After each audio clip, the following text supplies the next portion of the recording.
This episode of the Collegiate Live was recorded on July 2nd and features an extended conversation about the then pending passage of President Trump's One Big Beautiful Bill Act and what the ramifications of its passage might be. Since recording, the bill officially passed the House of Representatives in a narrow margin. For more information on what's happened since then, you can read a story that's published at thecollegiatelive.com.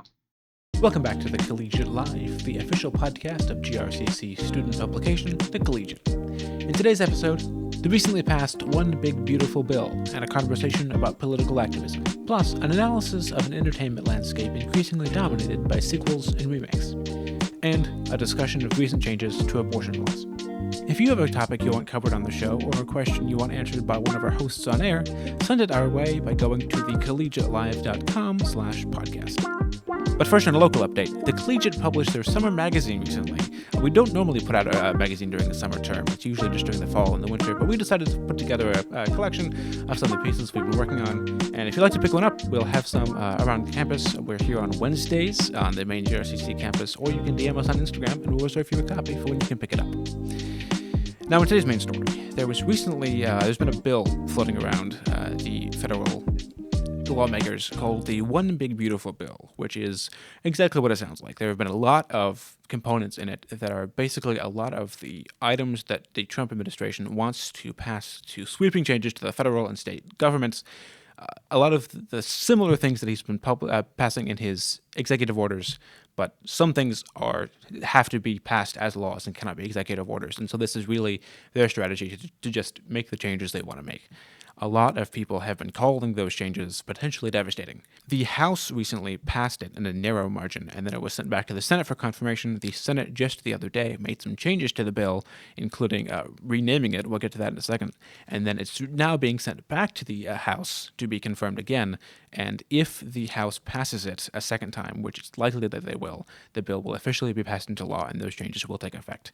I have with me managing editor Mackenzie Davis and news editor Ava West to talk about all of that and what it means. Good morning. Good morning.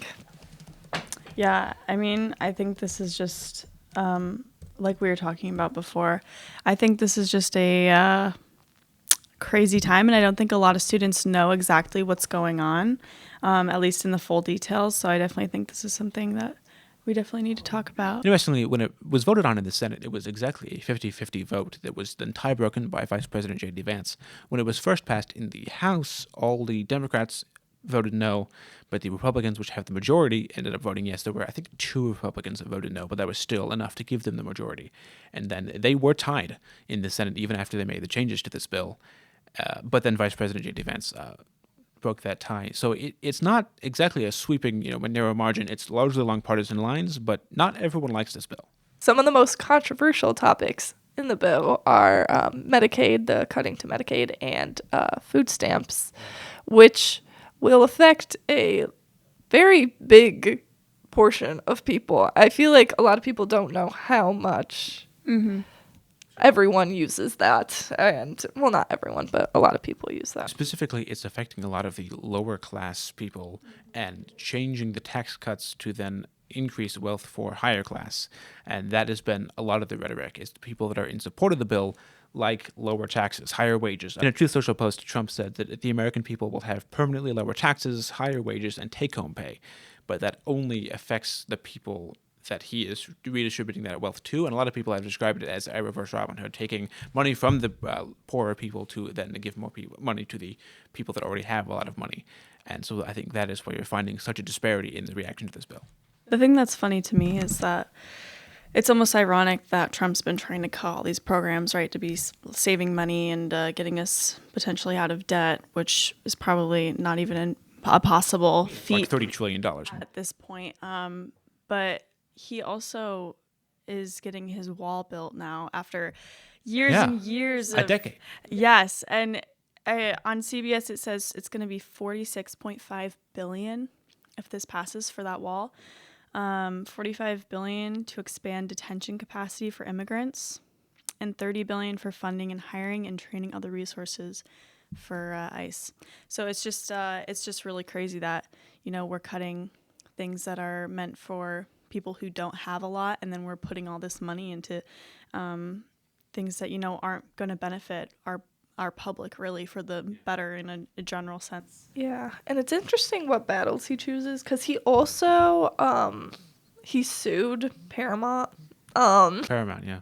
and he got 12 million from that, but it was basically just because they cut a commercial, or cut an interview. Yes, CBS News interviewed, at the time, Vice President Kamala Harris for an interview in the lead up to the election, and they edited her response to a question down so that in a promo for the interview, they asked her a question, she gave an answer, but that was a slightly different answer than the answer she gave in the full interview, which is common practice for news to do, but Trump alleges that they cut that in a misleading way to make her look better than she actually did, and so he sued them, and again, varied responses. They eventually, basically, they decided to settle the suit and just pay a lot of money to get it over with. Michigan Governor Gretchen Whitmer said in a post on X that the bill was a series of cruel and extreme cuts. She said, with today's decision, Republicans have sacrificed the health and well-being of hardworking American families to pay for sweeping tax cuts for the wealthiest among us, describing it as unacceptable, which is the response of most Democratic lawmakers. But Republican lawmakers see this as a victory because it is the kinds of changes they've been trying to make. If you look back at Project 2025, which Trump claimed he had no involvement in, but some people said he did, regardless, that was set up as a third-party entity, as a roadmap for what they believed the ideal next Trump presidency would look like, and he's largely been following that. If you look at that roadmap and you look at the changes he's been making, this has been the plan since the beginning. It sounds like the plan is, by then, they said that they want it on his desk, approved by the 4th of July. I know, Ava, you wrote a piece in the winter semester about how to join this, how to be more politically active, how to push back when you have problems with it, despite not feeling like you have a lot of control. Yes, I wrote a piece winter semester. It was actually one of the first pieces I wrote about how to keep up, get involved, and take care of yourself. I interviewed students and professors and even the Third Ward Commissioner, Marshall Kilgore, about how to do that. And a lot of people said the first step is staying updated, knowing what news is actually going around. It's kind of hard, though, because you have so much information to look through and it can be very overwhelming. So I agree with you on taking care of yourself and making sure you're doing some healthy activities so that when you do have these stories circulating, you can, make sure you're doing okay as well. Yeah. Kilgore said that everyone's going to have a different capacity, and that we need to give each other grace right now. And Kilgore recommended even calling your representatives and telling them what is important to you, because they are there for you and to represent the people. So getting in contact with them is a good way to make sure that they represent you correctly. Mm-hmm. I think another thing to remember is sometimes it can feel like our democracy is kind of falling apart in moments like these. Whether you believe in certain things or not. But I think when people actually exercise their right that we're given in this democracy, calling your representatives, making sure that, you're exercising your right as a citizen, I think that just reinforces our system. And I think if we all try to believe in our system that was in place, that we can actually get things done, hopefully. Yeah. One of the biggest things you can do is be informed and talk about it. A lot of people don't know that this is happening, and the biggest way to change that is to call the people that have the power to change it and also talk to each other and make sure that this is part of the conversation that's happening, because the fastest way to let things happen that you don't agree with is not knowing that it's happening. Other things that you can do, reaching out to organizations that also have all this information so you don't have to do it all yourself. I know the ACLU has so much information that they can share, and I wrote a piece on this, which you can find on our website. But there's just a lot of good. They also talk about just reaching out to representatives, but also reaching out to them and seeing what you can do as a volunteer, what information. They have so much information that they're willing to share. So I think it's a really powerful thing, just finding organizations that are willing to help. Yeah, just showing up and going to protests and knowing your rights is very important also if you're going to be protesting. And I think another important thing to remember is that, you aren't alone in this. We all have a community, and I think we saw that at No Kings, and that was a good thing to see. because sometimes it can feel very lonely when we're going through these times and you're not sure what's going on exactly. So definitely reaching out, maybe doing things with friends and making sure that, you're surrounded by good people when you're going through and doing these things and staying safe. Yeah, for sure. And I feel like a lot of us, especially like as college students, feel like it has fallen to us to change the world, which is a big thing. I know I just wrote a piece about Greta Thunberg and society's like reliance on the younger generations. And I think, yes, it has fallen to us, but it also, we can turn it back on them. You can remind the people in power, the world leaders, of what is happening. You can remind them, you can make them uncomfortable, you can protest, you can strike, you can speak out and make sure that they're doing their jobs. And I feel like that is kind of inspirational and sad in the same ways, but I mean, one of her most famous quotes is that I don't want your hope, I want you to panic. And I feel like we are headed towards that, but sometimes we don't need hope. Sometimes we do need to panic. We need to make people uncomfortable because things that are happening are making us uncomfortable, the people uncomfortable. So I think leaders sit in power and they sit in comfort, and we need to do our best to take them out of that. Yeah, I mean, especially, I know like one of her biggest things that she advocates for is like the environment. Yeah. And I think it's really hard, especially for people in America who are very separated from things like that. Like, we live in comfort, like you said, and it's hard to see, like, even when we went to the garbage tour, it was just a crazy amount of trash to be seeing. And just knowing that landfill is just going to sit there. And I had no idea it even existed until I went on that. Exactly. Most people don't go on that. Yeah. And, you just don't really realize how much of an impact we actually have. And this is just in a general sense, too. So I do think that's important that, we are realizing that our effects, it's not affecting us, it's affecting people in other countries. And, we don't see that. But, people like Greta are there for a reason to, put a mirror to society and question whether what we're doing is, really something that we should be moving for. Actually putting in the effort to go out and advocate and making sure you're calling your representatives. It's a lot of work, but it's things that need to be done. And it's easy to sit on your couch and watch TV, and think about all these things. But it's another thing to actually go out and make a change. It's really easy to stay insulated, and it's hard to make a difference, but it is possible to stay informed and make a change where you are. And that is where all things begin, is at the individual and the local level. And those things do spread. The federal government knows about the No Kings protests. How much they actually accomplished can be discussed, but they know about them. They know what is happening. And by talking, by going out, by showing up, that is the thing that will change the conversation and will eventually force the people that can make a difference to do so. And also, don't forget, we can't all be world leaders, but we are nearing ages where we can get actually involved, to go into politics if we want to. And so staying informed about elections that are happening and local laws that are being passed is also really important.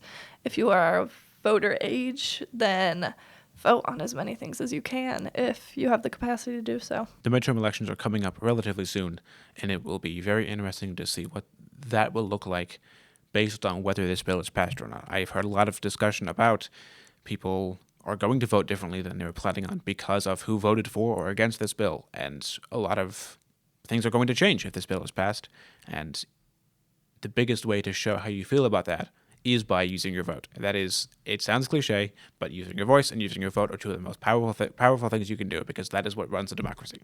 Yeah, I would say also vote. Yes, please vote. Please go out and vote. That's so important. That's one of our biggest rights that we have, and not a lot of people access that. A lot of young people especially are not voting because either they don't have an opinion or they feel disenfranchised because they don't like either candidate. But not voting is a strong statement to make. You have the right to vote. We fought for the right to vote, and I believe, and this is editorializing, but I believe it's very important that you vote, because that is what determines the future that you will live in, and so will everyone else that you know. I watched a video of a guy talking on Instagram, and he was basically just like talking about how he's like, yeah, democracy's dead. Our government is in shambles. Why would I vote? I don't do it. That's my protest. And it's like, even so, I feel like having just even the fact that people aren't voting is making the legitimacy of our democracy even worse. I think when we know that people are willing to go out and vote and they still believe in something where we can make a change, that just makes a big difference. So Yeah, not voting, unfortunately, usually is a vote. Voting for a candidate does not mean that you love the candidate. It means you prefer that candidate to the alternative. So if it's reasonable to have qualms with anybody that's running, but not voting does not mean that you don't like any of them. It means that you are okay with whoever everybody else votes on. A little bit ago, I put out a review of Elio, the most recent offering from Pixar. In my review, I said it was a good film that largely flew under the radar, except for the notable fact that it was an original film among a sea of revivals and remakes. But as I've looked more into it, I realized that its history makes it so much more than just an original film. See, in the review, I talk a lot about how it's a good film. I enjoyed it. It has a good cast. It has a good score. The story beats are nice. The script is good. There were a couple good moments at the midpoint and one good moment at the end that all made me, I really enjoyed it. And I left the film with the opinion that it was good. It was fine. There was nothing to dislike about it. There's also not a lot to like about it. I wrote in the review that in this landscape of increasingly franchised media, this film seems to have committed, to no fault of its own, the worst sin. It was unremarkable. That was on my mind as I was reflecting on the movie. That despite the fact that I had no real gripes with the film, my opinion of it was starting to skew more and more negative. And I think what I was experiencing, and what a lot of other people were experiencing, is that the movie wasn't bad, but it also didn't have anything to market it as. There was nothing to point out specifically. Everything was just good. Nothing stood out in any particular way. And part of that is that, unlike many other installments in this current landscape, it isn't a spin-off of a popular movie. It doesn't feature, some big lore for this MCU. It isn't part of a larger story. But not only that, it also doesn't have any of the things that original films usually have to sell them on. It's not directed by a major filmmaker like James Gunn's Superman that's coming soon. It doesn't star a big movie star to sell the ticket. It isn't, the vision that's the thematic sequel to another film. It is a story. And its only marketing point is, this is the story. There's not anything else about the production to market it on. Which really isn't unusual, but it is right now. And it made me realize just how commercialized our market has become in entertainment. As I'm a filmmaker myself. I'm a writer, director, I'm a bit of a performer. And what makes art so special is that it is people finding their own personal deepest truths and expressing it with the help of other people's personal expression. And it's uniquely personal and intimate. And all those different visions come together to create something that could not have been done without all of those people doing everything they had. It's why I have a big problem with AI in entertainment, but that's a different story. But specifically, it's why I don't love this wave of everything being based on an IP or being based on a movie star or a director. There's got to be some selling point, because that means that everyone is waiting for a selling point. And I'm not immune to this. I saw this movie that was original and was good, but my biggest takeaway was, but what was remarkable about it? There was nothing that stood out. It's not really a bad thing, though. But it felt weird. And then I looked into it more. And I realized that the version of Elio we got and the version that was promised to us in the first teaser trailer are vastly different. If you get the chance, go watch the original teaser trailer for Elio, and then go watch Elio. It's a good B-side family movie.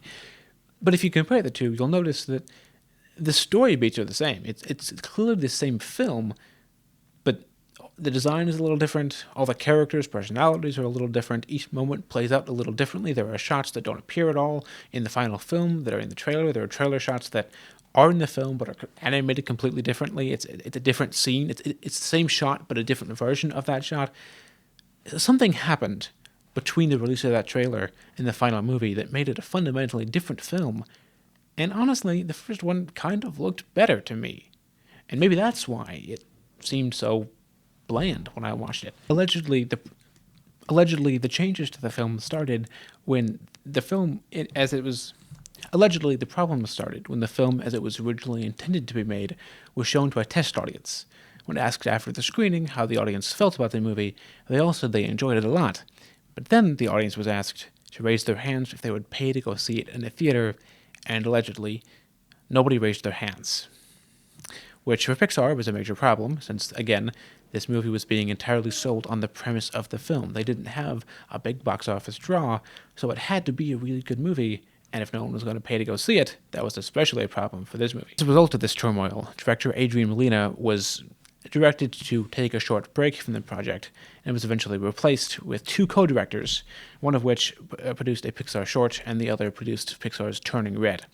They retooled the film into what it is now. A critical piece of this original version of Elio was reportedly about the character Elio's sexuality. He was meant to be a gay character, which Disney decided to cut in the retooling. This is very common. A lot of Disney projects introduce queer representation and then remove them for predictable reasons.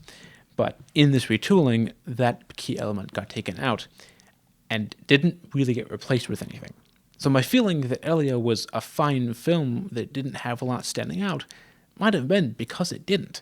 There was a film that was planned, that was about identity, and about specifically this character's gay identity, which was directly tied to the director, who was also gay, and his expression through this movie.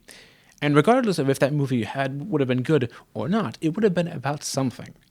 And when that was retooled in favor of this version that was more market-friendly, I imagine, and this is speculation, but I imagine that when Disney saw the queer representation and the low audience feedback, the feedback that said they wouldn't have paid to see the movie, they correlated those two things. It seems like a lot of other things changed as well, but I wonder if that was the linchpin that made that change, which largely removed the identity of the film. A Pixar executive said in response to this version of the film, a staffer at Pixar said of this version of the film, Elio was just so cute and so much fun and had so much personality, and now he feels much more generic to me. Another said that the changes that were made to this film made it a film that becomes about totally nothing, which largely was my experience too. And I didn't know why, but this seems to explain it. See, the problem with an original film, especially in this landscape, is that you have no nostalgia. You have no callbacks. You have no lore. You have no big draws. Other than the story. It has to be something that, even from a trailer, even from a poster, even from a synopsis, is inherently captivating. Which, as we keep telling stories, is harder and harder to do. Because how do you keep telling new stories when we've already told so many? As it stands, Elio doesn't feel like a lot of other stories. It is an original story, but it also doesn't have a lot that's going for it that makes it unique. It's unique in that it doesn't copy things, but it doesn't stand out in any way that's interesting, which largely is why this is one of Pixar's worst openings in history, because there's nothing to it. It has nothing to say. It has nothing to do. There's no point to the movie. If film is an artistic expression of our inherent humanity, as displayed through this creativity in writing and performing and animation and editing and sound mixing and scoring and all the other things that go into a movie, with each person bringing their own unique identity into it, if you remove the director's identity, it becomes about nothing. And when films are about nothing, there's no reason to root for them. Elio, without anything to say, was always destined to become a solid B-tier movie, something you can put on that's fun, but it's fluff. It's cotton candy of a movie because it had substance that was removed. I don't know if the original version of Elio would have been good. The trailer looked good, but that's not enough to go off of. But what I do know is that it would have been something. And if you're going to retool the movie, you have to add something else into it. I wish that this movie had been better, because Pixar doesn't make a lot of original movies because they're inherently a gamble. In this landscape, Pixar made Inside Out 2, a sequel to its very popular Inside Out, and it promptly became the highest-grossing animated film of all time. They knew that was going to happen. Maybe not to this extent, but they knew it was going to be successful. It was a sure bet. Very, very rarely do sequels or spin-offs or things within an IP base fail. They might not do amazing, but they will always succeed. An original film does not. Pixar as a studio is inherently a selling point, so they can imagine they will make some money. But it doesn't mean they're going to be successful, especially according to Pixar standards. This is the studio that made Toy Story, that made Cars, that made a lot of iconic movies, that made Monsters, Inc. They are incredibly successful and well-known, but that also means they have very high standards to keep up to. And every film they release, whether it's a sequel or original that doesn't live up to that, tarnishes their reputation. And as someone that loves Pixar, it's concerning that that was something they're okay with, that they're okay releasing a movie that has nothing to say, when the reason that all of their iconic movies have been so iconic is that they had something to say. And what's frustrating is that when this movie performed poorly, they didn't see it as a sign that they need to put more heart into their movies. The conversation, and from what I've been hearing from Pixar, has been original movies don't perform well. The official Pixar social media pages shared an Instagram video that was basically accusing audiences of begging for original movies and then not going to see it, and saying that Elio failed because it was an original movie, and not because it had nothing to say. Now, did it being an original film negatively impact its performance at the box office? Very likely, because it didn't have a reason for people to see that poster driving past it and they want to go watch it. But it also had very little marketing. It didn't have a lot of a hook. Not just because they didn't have a big actor, but because there wasn't a lot of substance to hook onto. And so very few people knew this movie was coming out. The people that didn't have a real reason to go see it because it didn't feel very captivating from the trailers. It used to, but it doesn't anymore. And then the people that did go see it had mostly negative reviews. And so there were people on social media begging other people to go see the movie and support original movies, but not necessarily because Elio was this masterpiece of a film, but just because they want to support original movies on principle, which isn't bad, but it's not what we should be doing. Last year's Best Animated Feature at the Oscars was Flow, an independent film that was made with free software, which is astounding and unexpected. And it showed that original films can and will succeed when they're done well. It's a hard road, but it can be done if the film is made well, has heart, has a reason to exist, and is made by people that care. Pixar just announced a film with an art style that looks very similar to Flow, also about a black cat. Now, does this mean it's going to be a ripoff of Flow? No, it might just be a coincidence. Black cats are everywhere in media. But it is odd. And it does feel like Pixar is learning the wrong lesson from this. Not that they should make more original movies that have heart.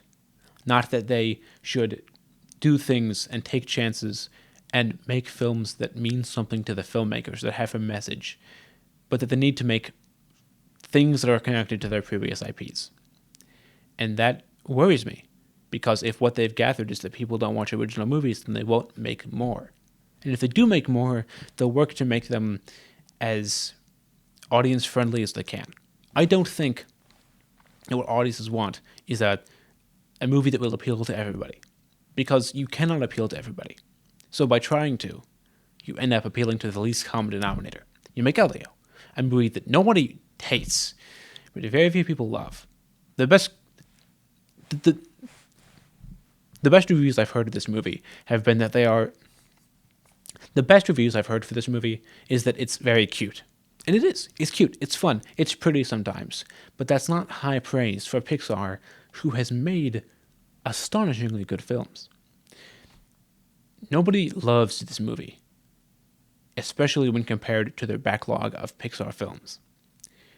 So the solution is to make movies that mean something and that are, no offense to Elio or their team, better, that have more to say, that have more to do, that are more interesting films. Because more interesting films that have a message and have a specific audience is the future. those films are what are going to make people go to the theaters, especially in a world where streaming exists. Box office numbers are down anyway.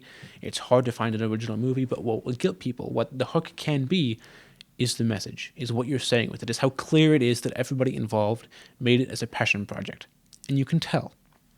And you couldn't tell that this one wasn't. I didn't know how badly it got ruined in the process.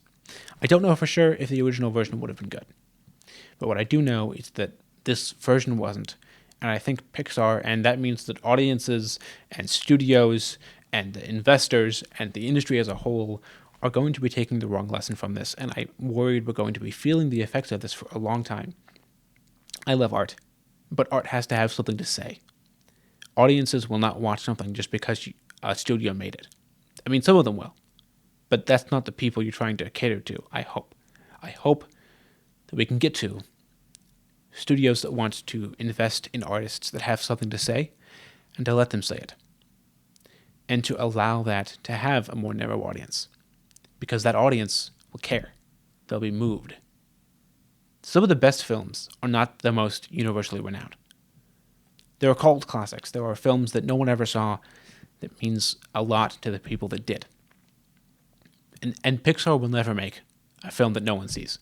Pixar will never make a cult classic because in order to be a cult classic, it needs to not be a classic, and most of Pixar's movies are either classics or forgettable. Pixar will make movies that do well. They know that. So they should be taking a chance on their original stories. But in order for that to work, it has to be genuine. It has to have a heart. And Elio, as cute of a movie as it was, at least after the heart was removed, didn't have one. And finally, managing editor Mackenzie Davis recently took a look at some of the changes that have been happening to abortion laws at both the state and federal level, and the impact that those changes will have. The overturn of Roe versus Wade happened in 2022, and it was a major decision that the Supreme Court overturned. So basically took away the protection of abortion rights federally, leaving the states to decide what they wanted to do.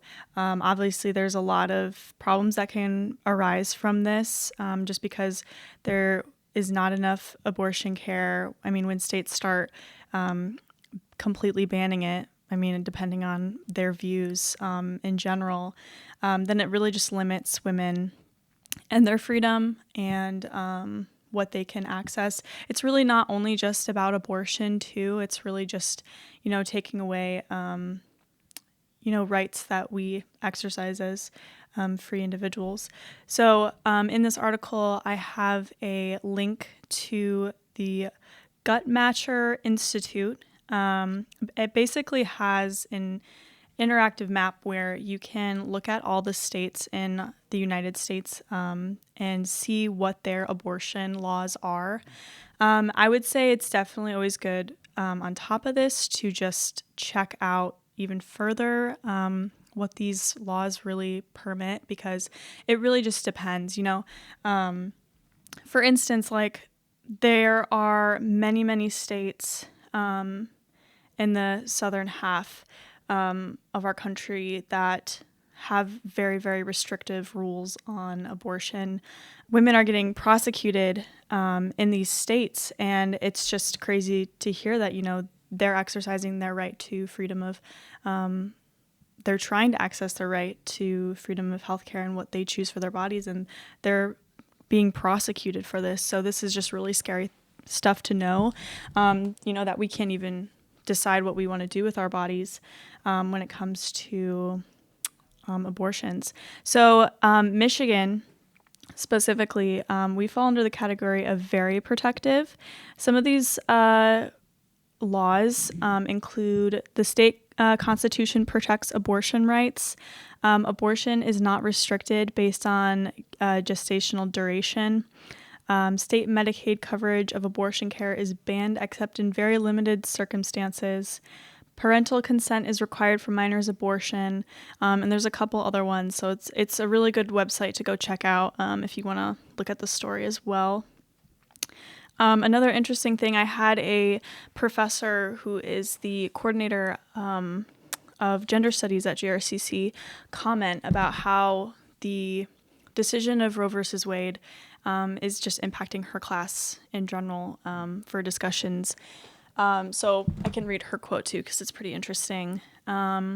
So she goes to say, she wrote this in an email, "In terms of academics, it's broadened my students' interests in thinking more critically about reproductive rights, such as with the more expansive human rights framework of reproductive justice movement. In terms of emotions, the Supreme Court decision has been a source of grief, concern, and anger for many of my students. However, it's also energized students to be more involved, such as by voting in local, state, and national elections, participating in social movements, or educating their friends, peers, and family." I really think the first step is education on these issues, just because, sometimes with everything going on, like we said, it's very hard to keep up with everything that's happening. So another important act that people should know about is the Freedom of Access to Clinic Entrances Act. This was enacted in 1994, basically protecting people's rights to literally get into clinics. Abortion clinics are, there's always, not always, but sometimes there's protesters outside. And when women are going in for regular checkups, and a lot of times they're not even going in for abortions. So when you have issues with protesters blocking the entrance to people who need medical help, when they're not even there for that reason, it's just crazy. And it's really, it's a really important freedom to have that protection. So that's a really important act. Even with that act in place, I didn't hear about this until I was writing this article. There was actually a incident in Sterling Heights, Detroit area in 2020 where protesters basically blocked a clinic off. It was I have it on here, the Northland Family Planning Center.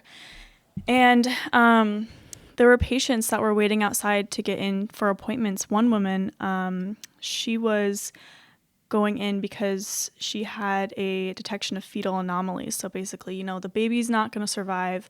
So to protect the mother, you have to get an abortion. Basically, it's not really a choice. It's not, it's not that the woman didn't want the baby. So, and it's really an emotional time for women because, when you are trying to get pregnant and you do have something happen, it can be really heartbreaking to deal with. So on top of that, this woman was there for her second appointment, and she was basically needed urgent medical care, and she wasn't able to access that because these protesters were blocking the clinic. So basically they were found guilty for this crime due to the freedom, I think they call it the FACE Act. Yes, it's the FACE Act.